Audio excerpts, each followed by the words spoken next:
నమస్తే హరీష్ గారు. నమస్తే అండి. సార్ ఎలా ఉన్నారు సార్? All good. ఎలా ఉన్నారు? Yeah super good sir, thank you. Sir ఇప్పుడు మామూలుగా ఒక పొరపాటుకి ఒక తప్పుకి ఏంటి సార్ డిఫరెన్స్? యా తెలియక చేసి ఎప్పుడైనా బై మిస్టేక్లో జరిగిపోయినది పొరపాటు, రిపీటెడ్గా జరుగుతోంది తప్పు, తెలిసి చేస్తే పాపం. చాలా ఇంపార్టెంట్ ఇది. మీరు 2 అడిగారు, నేను 3 చెప్తున్నాను. తెలియక ఎప్పుడైనా జరిగిపోయింది, బై మిస్టేక్ అవుతుంది. మనుషులం అందరం పొరపాట్లు చేస్తాం. ఒకటి అనుకుంటాము, బట్ ఇంటెన్షనల్లీ అయి ఉండకపోవచ్చు, జరగచ్చు తప్పులు. ఎవరైనా చేస్తారు. రిలేషన్షిప్స్లో గనక పొరపాట్లుంటే క్షమించవచ్చు. ఎప్పుడైనా తెలియక జరిగింది పొరపాటు, ఏ పొరపాటైనా 2 సార్లు మ్యాక్సిమం. బికాస్ పాత అలవాటు ఉండుంటుంది, ఆ అలవాటులో పొరపాటు జరగచ్చు. ఓకే, పొరపాటు దాటి తెలుస్తోంది అది, అయినా చేస్తున్నాడు తప్పు. ఓకే, కంప్లీట్గా తెలిసి స్పృహ ఉండి చేస్తున్నారు, అది పాపం. ఓకే, సో అందుకని రిలేషన్షిప్స్లో మాత్రం పొరపాట్లను క్షమించవచ్చు.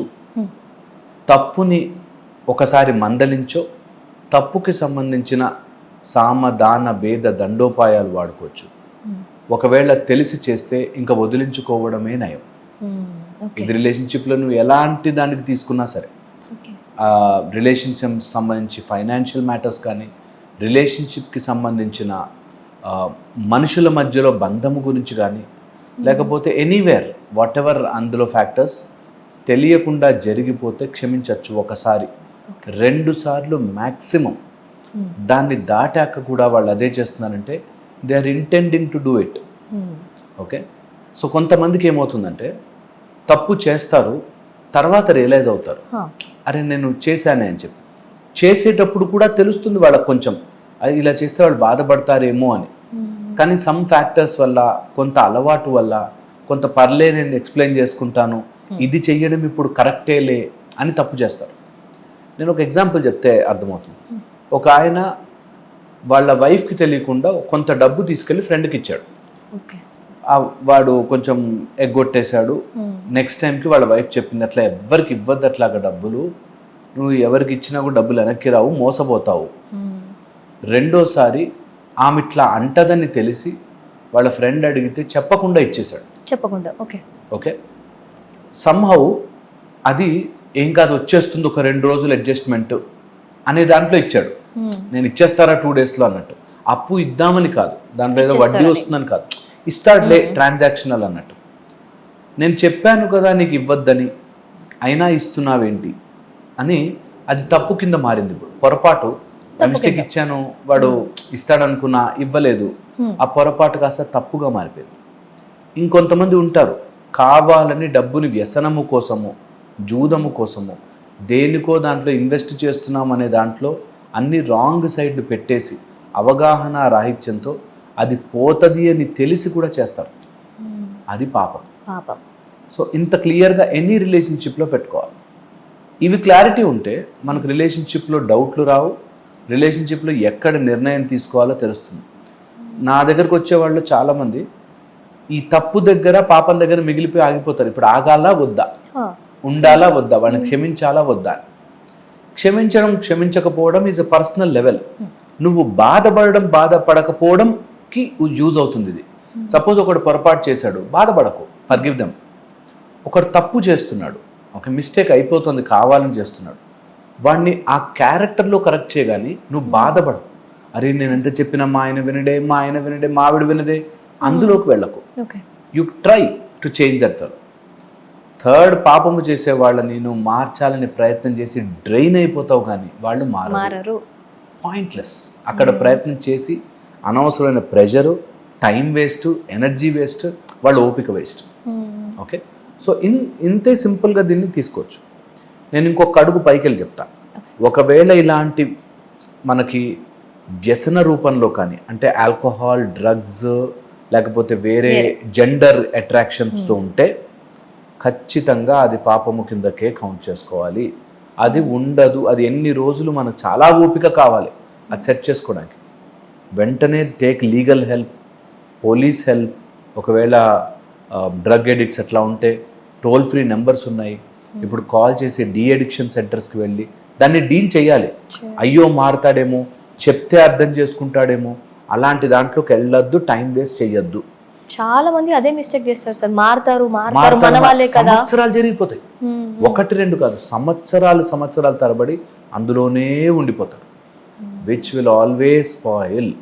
అది నీ ఏజ్ అయిపోతుంది, ఎనర్జీ అయిపోతుంది, ఓపిక అయిపోతుంది, పిచ్చెక్కిపోతుంది, అయినా మారరు. So this is very very dangerous. ఇది ఒక ఆస్పెక్ట్. రెండో ఆస్పెక్ట్ వచ్చేసి, ఒకవేళ వాళ్ళు మారాలి అనుకున్న ఎవరి ఇన్ఫ్లుయెన్స్తోనూ ఉంటారు. అదర్ పీపుల్ ఇన్ఫ్లుయెన్స్తో ఉన్న వాళ్ళని మార్చే ప్రయత్నము చేయాలి, బట్ వాళ్ళతో ఫైట్లోకి వెళ్ళొద్దు. ఎందుకంటున్నానంటే, ఒకవేళ ఫైట్లోకి వెళితే మనం ఎప్పుడు చెడ్డవాళ్ళం అయిపోతాం, అవతల వాడు ఎప్పుడు హీరో అయిపోతాడు, స్వీట్ పర్సన్ లాగా వాళ్ళు బిల్డప్ ఇస్తారు.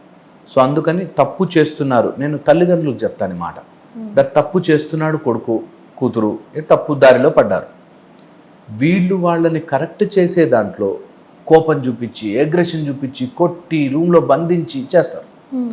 దానివల్ల అవతల వాడు హీరో అవుతాడు, మీరు విలన్ అయిపోతారు. సో వాళ్ళు తప్పే, వాళ్ళు చేసేది ఇంటెన్షనల్లీ పాపమే, అయినా సరే దానిని కరెక్ట్ చేసే విధానం should be soft and cool. లేకపోతే ఇరుక్కుపోతారు. ఎంతోమంది ఫ్యామిలీస్ వస్తారు నా దగ్గరికి, ఏదో వేరే మ్యారేజ్ చేసుకున్నారని, లేకపోతే డబ్బులు ఎందులోనో పెట్టేస్తున్నాడు బెట్టింగ్ యాప్స్ అని, కులాంతర వివాహాలని, లేకపోతే మతాంతర వివాహాలని, ఇలా డిఫరెంట్ స్టోరీస్తో వస్తారు.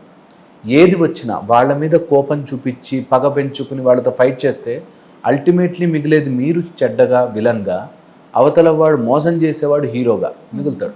నిజమే సార్, ఎప్పుడు అది. సో అందుకని పొరపాటు, తప్పు, పాపం, ఈ మూడింటిని డిఫరెన్షియేట్ చేసుకోవాలి. అందులో రిలేషన్షిప్స్లో పక్కా ఓకే. ఎవ్వరూ కూడా 5-6 సార్లు బై మిస్టేక్ చేశారు, 5-6 సార్లు జరుగుతోంది, అది ఇంటెన్షనల్. అది సెల్ ఫోన్లో చాటింగ్ దగ్గర నుంచి మొదలు పెట్టుకుని, రియల్ లైఫ్లో బయట తిరిగే దగ్గర నుంచి మొదలు పెట్టుకుని, అప్పులు చేసే దగ్గర నుంచి అన్ని రకాలుగాను ఉంటాయి. దీంతో జడ్జిమెంట్ ఈజీ అయిపోవాలి.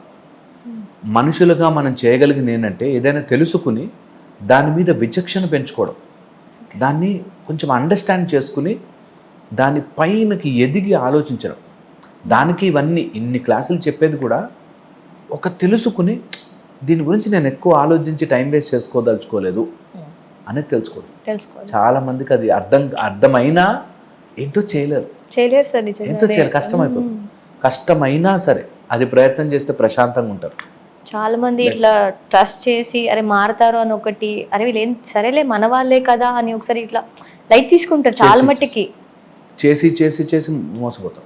అండ్ స్టార్టింగ్లో అలాంటివి వదిలేస్తే, ఒక చోట పొరపాటు జరిగింది, మనం అప్సెట్ అయ్యాము అని తెలియకపోతే అది వాళ్ళు గ్రాంటెడ్గా తీసుకుంటారు. అది వాళ్ళు take it for granted. Next time మళ్ళీ చేసుకో, మళ్ళీ చేసుకో, నువ్వు ఫస్ట్ టైం వినలేదా, సెకండ్ టైం వినలేదా. ఎప్పుడైనా తప్పుని, ఒక పొరపాటుని చెప్పాలి, దిస్ ఇస్ నాట్ రైట్, ఇది చెయ్యకూడదు, ఇది చేస్తే నాకు నచ్చట్లేదు అనే బౌండరీ క్లియర్గా గీయాలి. చాలామంది చేయరా పని. ఒకసారి తప్పు జరిగిపోయింది, ఫోన్లే సరే చూద్దాంలే, ఇక మారతాడులే. నమ్మరమ్మా, నేను చెప్తాను ఒక ఎగ్జాంపుల్.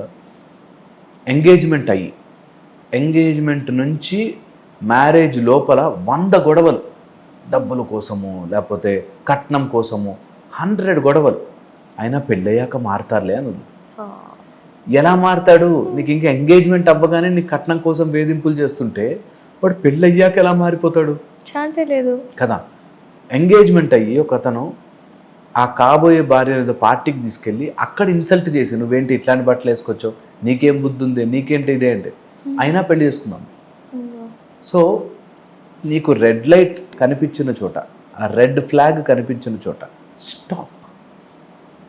చాలామంది చేయరు. ఆ పొరపాటు దగ్గర వాళ్ళు ఏం కాదులే అని వదులుతారు. అది తప్పుగా మారి, పాపముగా మారి మననే చంపుతుంది. సో అందుకని బీ వెరీ కేర్ఫుల్. దీనిలో ఈగోలోకి పోకూడదు, అమాయకత్వానికి పోకూడదు. You should be decisive in your life. నీ లైఫ్లో ఏ నిర్ణయం అయినా నీకు తగ్గట్టుగా ఉండాలి. ఎవడినో సాటిస్ఫై చేయడానికి ఉండద్దు. ఇంతవరకు వచ్చేసింది కదండి, ఎవరేమైనా ఏమైనా అనుకుంటారేమో అని పెళ్లి చేసిన వాళ్ళు ఉన్నారు. చాలా మంది సార్, అంటే నిజంగా సొసైటీ కోసమే ఎక్కువ మనం బతుకుతున్నట్టు అనిపిస్తుంది.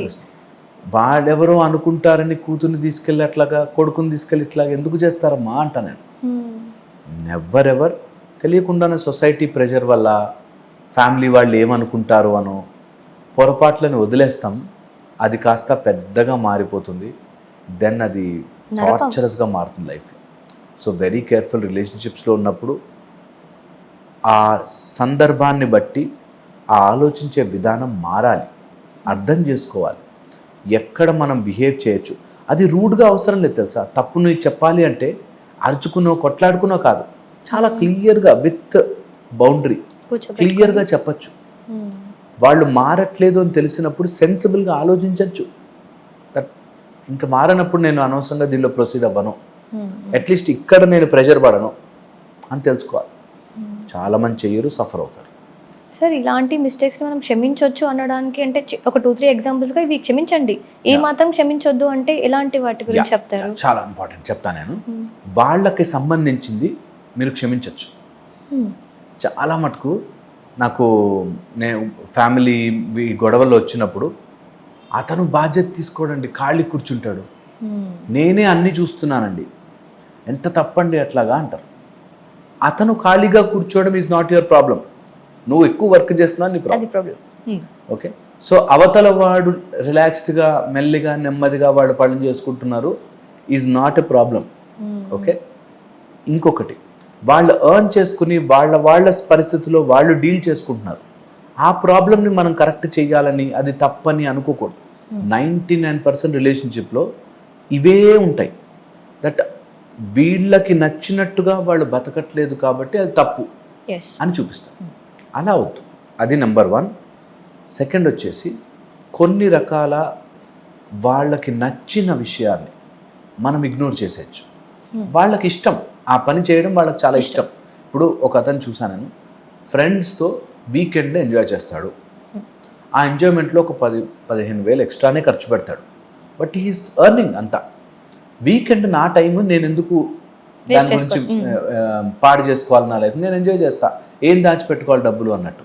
ఓకే, వాళ్ళకి సంబంధించింది మీరు కరెక్ట్ చెయ్యొద్దు, తప్పులు ఎంచద్దు. That's okay, forgiven. Very very important. ఇంకోటి ఏంటంటే, ఏదైనా గ్రోత్ కోసం ట్రై చేస్తున్నప్పుడు తప్పులు ఫర్గివ్ చేయొచ్చు. వాళ్ళు ఏదో ప్రయత్నం చేస్తున్నారు, ఒక జాబ్ కోసమో, ఏదైనా కొత్త కంపెనీ పెడదామనో, లేకపోతే స్టార్టప్ చేస్తున్నారు, వాళ్ళు ఏదైనా వాళ్ళ లైఫ్లో ఏదైనా సాధించడానికి ట్రై చేస్తున్నారు. అందులో ఫెయిల్ అయినా పర్లేదు, అందులో తప్పులైనా పర్లేదు, దే విల్ లెర్న్. అందులో ఎప్పుడు కూడా మనము పాయింట్అవుట్ చేసి నువ్వు ఇంతే, నువ్వు వేస్ట్ ఇట్లా అనకూడదు. ఓకే, అండ్ వాళ్ళ పేరెంట్స్కి సంబంధించి, వాళ్ళ రిలేషన్స్కి సంబంధించి వాళ్ళు ఏమైనా చేసుకుంటే అది వాళ్ళ ఇష్టం. మొత్తం అంతా తీసుకెళ్ళి అక్కడ పెట్టేస్తాడండి అని కంప్లైంట్ ఇస్తారు. ఆయన సంపాదించుకుంటున్నాడా, ఆయన చేసుకుంటున్నాడా, నీకు రావాల్సినవి నీకు వచ్చాయా, అంతే. దాని తర్వాత ఆయన మనీ ఏం చేసుకుంటున్నాడు అనే దాంట్లో పడ్డారు అంటే you are always at finding faults. ఎప్పుడు మిస్టేక్స్ అందులోనే ఇరుక్కుంటారు. So don't do that. అది ఒక చాలా ఈజీగా మనకు అర్థం కావడానికి. అండ్ ఇంకొన్ని పాయింట్స్ ఉన్నాయి వేర్ ఇలాంటి తప్పులు వదిలేయచ్చు, ఫర్గివ్ చేయొచ్చు అండి. 1 is వాళ్ళ natural day to day life ప్యాటర్న్ని డిస్టర్బ్ కాకుండా వాళ్ళు రిలాక్స్ అయినా, వాళ్ళు ఎంజాయ్ చేస్తున్నా ఓకే. ఒక పేరెంట్ నాకు తెలుసు, అబ్బాయి బాగానే ఉంటాడు చూడడానికి, మరీ 6 ప్యాక్ యాబ్స్ లేకపోయినా రెస్ట్ తీసుకుంటాడు, సండేస్ చిల్ అవుట్ అవుతాడు, ఎంజాయ్ చేస్తాడు. ఇంకా వీళ్ళకి నచ్చదు అసలు. ఏంటండి ఒక డైరెక్షన్ లేకుండా ఎక్సర్సైజ్ చేయడు, పొద్దునే పూజ చేసుకోడు, ఇది వాళ్ళ కంఫర్ట్ జోన్లో ఉండి వాళ్ళ పనులు అన్నీ చేసుకుంటే యావరేజ్గా చాలు. అందరూ ఏం 6 ప్యాక్ యాబ్స్ తెచ్చుకుని రితిక్ రోషన్లా ఉండాల్సిన పని లేదు.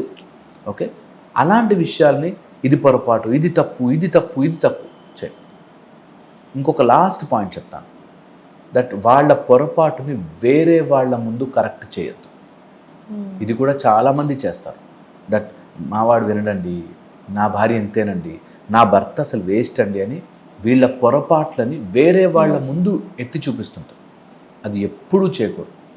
అలా చేయడం వల్ల వాళ్ళ పొరపాటు తప్పు నిజమవ్వుగాక నిజమవుతుంది, అండ్ వీళ్ళ కారణం వల్ల అవుతుంది. సో ఎప్పుడు చేయకూడదు. Okay, I think these are the points అందరూ కన్సిడర్ చేసుకోవాలి. థ్యాంక్ యూ సార్, మీ వాల్యుబుల్ టైం మాకు ఇచ్చినందుకు థ్యాంక్ యూ.